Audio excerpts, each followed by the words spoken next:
Welcome back everyone. So in today's video I will be showing you how to process incremental data loads with SQL, and we will be using Snowflake data warehouse in this demo. Alright, so what is the benefit of processing data incrementally? So imagine you are ingesting millions of records into your data warehouse daily. Sometimes some of this data change, and then in other scenarios some of the data do not change. So let's assume a scenario where you actually have some sort of CDC data where you have data changing in the source, and you are ingesting that data into your data warehouse and then processing it downstream for your application users to use that data, right? So you don't want to reprocess the entire data every time you get that data into your data warehouse. So incremental data processing actually helps you to only process the newly changed or updated records into your data warehouse. So assuming you ingested data yesterday and today you have another ingest coming in, what incremental data loads helps you with is, instead of loading the entire data set or processing the entire data that you received today into your data warehouse, what you will do instead is only check records that have changed and then only process those. So that helps you actually minimize cost, and also it makes your queries to run much faster, right? So if you use incremental rather than going through the entire processing of millions of records daily, right? So in today's video I will be showing you how you can do that with SQL, right? So this is a simple diagram. So imagine we have data coming from source. It could be applications, could be APIs, flat files. You know, you're ingesting data from databases, and you're bringing that data into your data warehouse, and this is where you want to process the incremental data loads. So I will be showing you how to do that. So we will be doing this in Snowflake environment, and for this case I'm not going to actually use the exact scenario where we have data coming from source.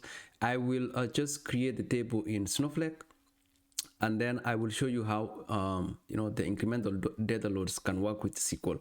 But the process should be very similar. If you have, say, data coming from S3, or you have some sort of flat files that you are uploading daily or hourly, you know, whatever the case, the process should be very similar, right? So let's now jump over to Snowflake, and then I will show you how you can achieve that with SQL. All right, so I'm going to go over to my Snowflake here now, and this is my Snowflake UI. Again, if you do not have a Snowflake account, just go to Snowflake and then sign up, and they give you I believe a few days or a few weeks of free credit, and then you can play around with that, right? So this is my Snowflake UI right now, and what I will do first is I would like to create some schemas. So I'm going to use this database here called dbt demo, and we will create the schema here, and then we will also load our data here, and then I will show you how you can process the data incrementally once you have loaded the data. Okay, so I'm going to open a new SQL editor here and we'll go ahead and create a schema here. So the first one that we will create a schema inside dbt demo database, and we will call this one bronze, and then I will create another one also here called silver. So you know, I'm assuming if you are doing this in, you know, in a large data warehouse where you have a lot of data, you can perform something where you are bringing your you ingesting your data into bronze or staging, and then you're doing the incremental data loads into silver. In some scenarios you might want to do that into cold or final table, but I think you probably just want to do that into another kind of like staging layer, or in this case we'll call it silver. Okay, so we'll call this one silver, and this is where you're doing some minimal transformations, and then now in the Medallion architecture, cold environment is where you are putting your business logic. So I'm going to mimic something like that. We will not go to cold in this scenario. We'll just do bronze and silver, but you can use that data, you know, further down the stream and do further processing. So we'll go ahead and create our schema now. We have, so you can see this one succeeded. So we have our prawn schema, and now let's also create the silver schema as well. So you can see these ones are created now, and if we go to our data warehouse here, you can see we have our prawn schema and we also have our silver schema. So silver schema now is where we will be writing our incremental loads, and then prawns is the staging where we have our raw data coming in. Okay, so we have our schemas created now. So let's go ahead and load the data. So we'll create tables, and then we will load some sample data here, and then from there we'll go ahead and check how the incremental data loads will work. Okay, so I'm going to go to this tab. I already have the queries here. So the first table that we are creating here is this one for the staging. So we'll call this one staging orders, and we are creating this inside the prawns schema here. So I'm going to go ahead and execute this script here. Okay, so this one has run now, so we should have our table created inside prawns now. If we refresh it, there we go. So we have our staging table here, and these are the columns that we have in this scenario. So we have this order ID, custom ID, amount, status, last updated, and then let's also create our silver table. So we'll go ahead and create this table in silver, and this is going to hold our incremental data. So this is where we will process our chain data to, right? So it's going to go to silver here. So we are going to also create this. Okay, so our table has also been created in the silver schema now. So again, if you refresh it, you should be able to see it here. There we go.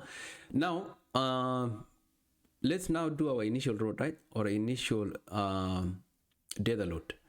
And if you're ingesting data CDC or whatever the case is, always there's that first time that you get your initial data load, and then from there then you use that as a baseline, and then any incoming data, you're comparing that data with what you already loaded, and then you just process any updated or changed records. So this is going to be our initial run, and we are going to insert this into our staging orders. So we will go ahead and do that. I'm going to run this, and this is going to insert our data now into staging schema, right?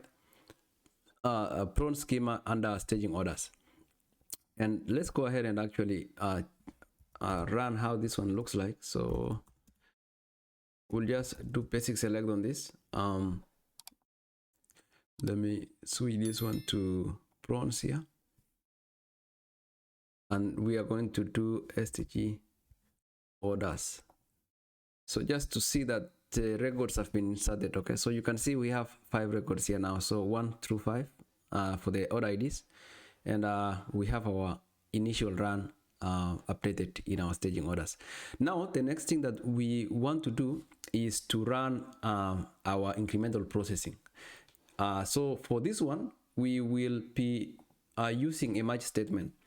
Okay, so this match statement will be doing the incremental data load. So this is how the match statement looks like. So you are matching into your destination table, in this case the dim orders in silver. So this is where we want to match into, and we are selecting from the source, and our source is the staging orders.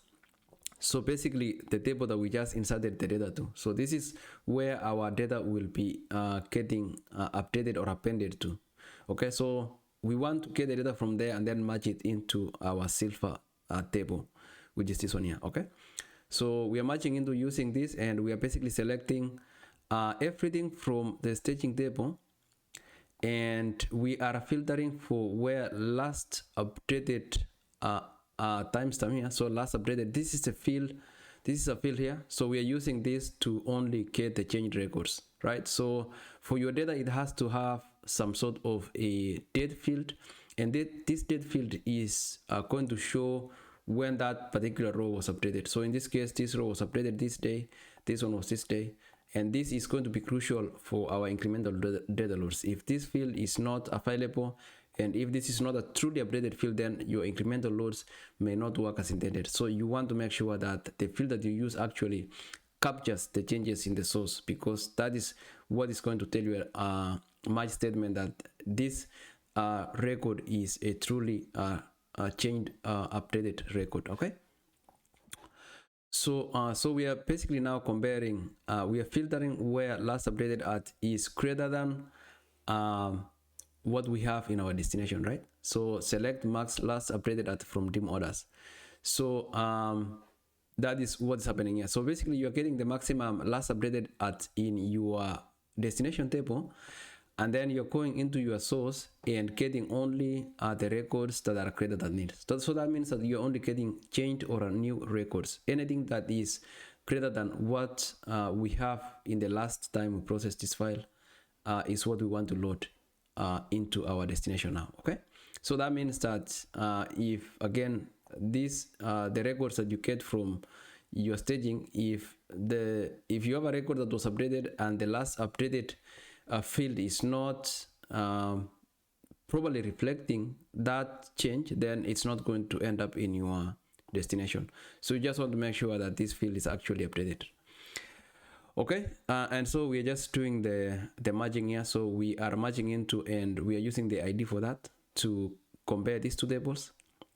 And down here we are saying when there's a match, then when there's a match and your last updated in your source, so that's in staging, is greater than the last updated at in target, then we want to update this. Okay, so basically we are getting only records that have changed or that that we received in the last since the last run, right?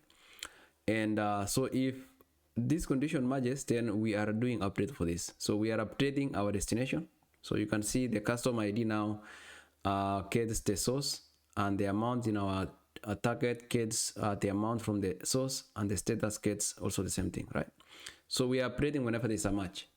When this condition is satisfied, we are merging. So what is happening here again is for records that came in after your last run, and either they are new or they are updated, then we will update our destination with those records as well. And so here, whenever there's no match, so that means that these are new records, we do not have the ID in our destination, then we just want to go ahead and insert this. So these are mostly new records, and this is for updated records.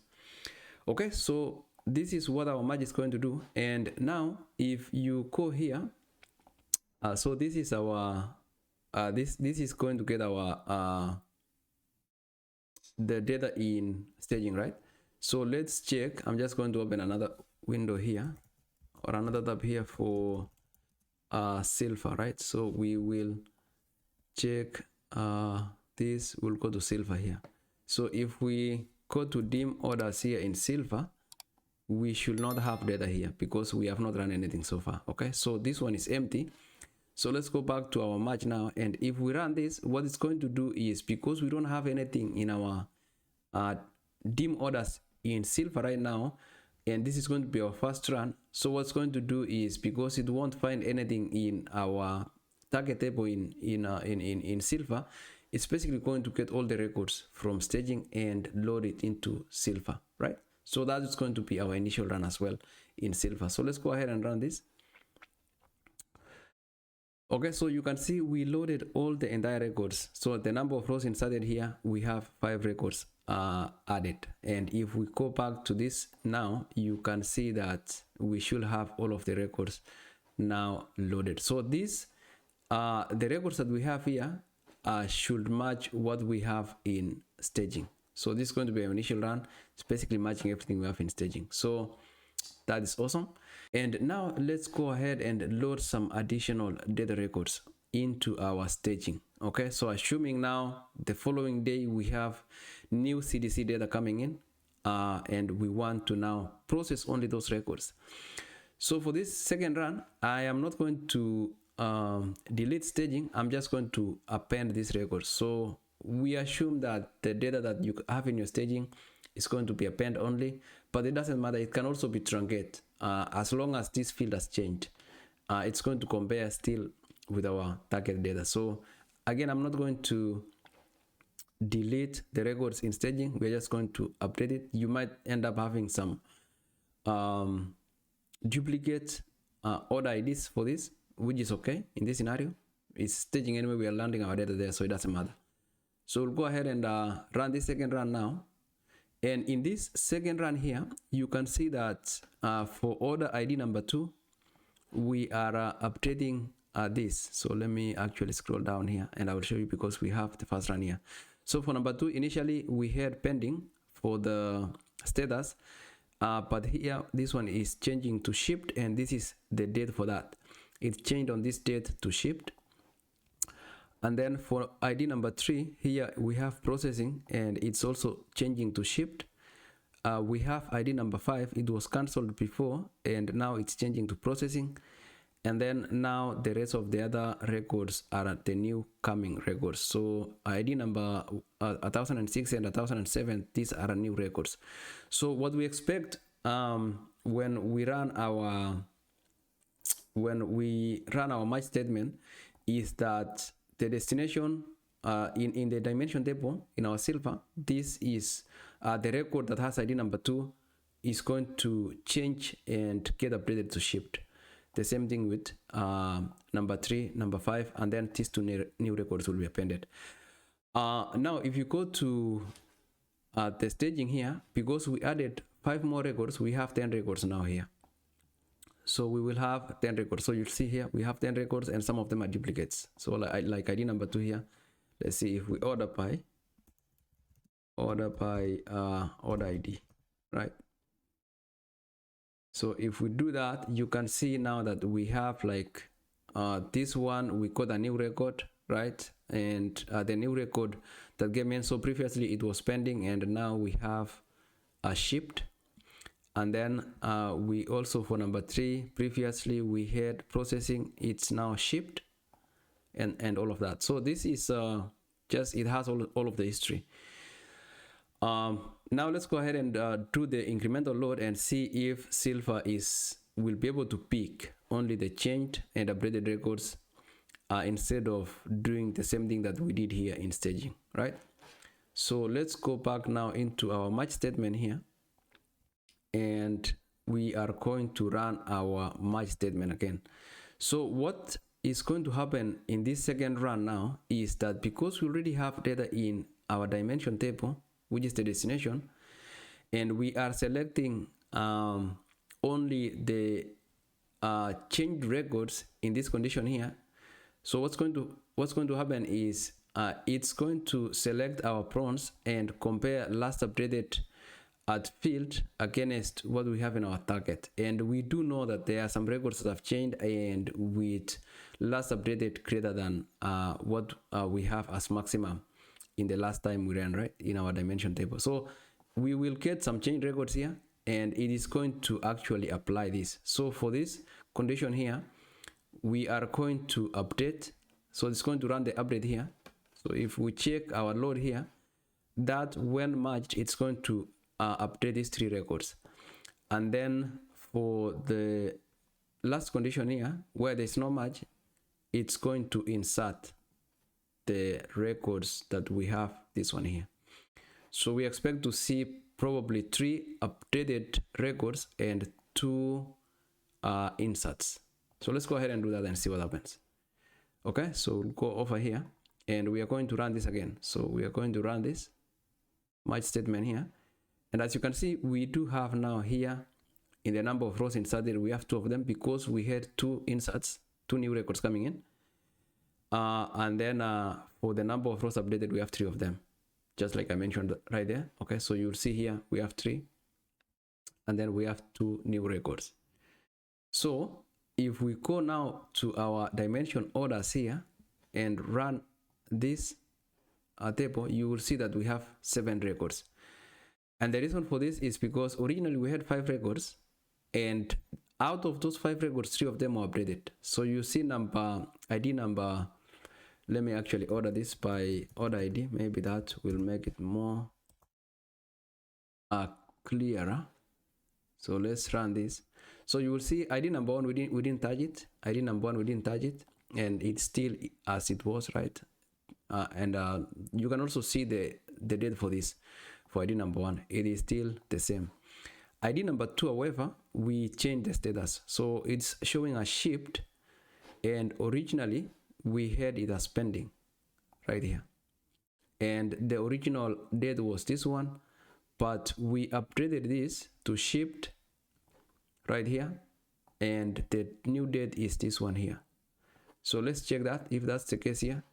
There we go. So you can see the status is shipped now, and the last updated date also has changed to the new one as well. All right, let's check the last one here. ID number 1003. So 1003, before it was processing, and this is in staging. So in our staging table in prawns, originally it was processing. We brought in an updated record, and the status changed to shipped, and also the data changed as well. The last updated date changed. So we should see the same thing here. So you can see here ID number 3 here as also updated to shipped, and the date also is reflecting that. All right, so the same thing should be the case with 1005, and also now we do have the 2 new records coming in, and we can see that here as well. So ID number 1006 and 7 were appended to our silver table. All right, so you can see that in our processing, we did not process the entire staging table. We only processed and brought in a small amount of updated records and new records. So, with this process, you can be sure that now what you have in your downstream is the most up-to-date data. And you can see here in our silver, we have only the data that we need, right? The most recent data. So this is basically going to reflect what we have in our source. So we have the most updated records now in our silver, and from here, if you wish, you can now proceed to cold layer and do some further transformation for your analytics, for business users. So if you have any business logic that you want to put in place, then you can now apply on the data that we have in silver in your cold layer, right? And then from there, you can go ahead now and consume that data for your insights. All right, so but this is how you can now perform incremental loads with SQL. There are several other tools that you can use instead of writing match statements in SQL. For example, if you want to use a tool like dbt, dbt actually abstracts the concept of match statements here. So if you're using dbt, you do not have to write the match statement. So all you have to do is define in your dbt logic or model that you want to use incremental materialization. And what dbt will do is it's going to do the behind the hood, or in the backend, it's going to do the match statements for you and update your data accurately in your either silver or a cold layer as you wish. So dbt is another great tool for things like this. And also, if you saw in our staging layer, in the table here, right, you can see that we do have this history of data, and you can have this. So tomorrow again, if you ingest another record of data and then something changes in any of this ID field, it's going to be updated here. Now in databases, there's this concept of slowly changing dimensions. So you can have, if you want to build a history and see how your data changes over time, you can have a slowly changing dimension. Type 2 actually maintains the history and also only gives you a field that is showing the most recent record out of your data. So with dbt, you can actually do a slowly changing dimension type 2 as well. And if, say, you wanted to do that in SQL, then you will end up writing hundreds and thousands and lines of SQL code in order to make sure that that's handled properly. But again, a tool like dbt will make it much easier for you because it comes as part of dbt. It's a feature in dbt called snapshots. So again, I have done a few videos on dbt. If you're interested, I will put the links in the description. So you can go take a look. But again, in this video, this is what I wanted to show you, how you can perform incremental loads with SQL. And we used Snowflake data warehouse for this. And we were able to see that actually with this in place, you can implement something like that. Alright guys, so if you were looking for something like this, I hope this video was helpful. And this is Snowflake. If you are using BigQuery, Redshift, or just regular RDBMS database like MySQL, Postgre, the concept should be very similar. So I hope you can reuse this concept across, whichever database you're using. But again, if you're looking for something like this, I hope this video was helpful. And if it was, please give it a thumbs up, and also do subscribe to the channel so that you can stay updated for videos like this in future. Alright guys, I will see you then in the next video. Bye bye.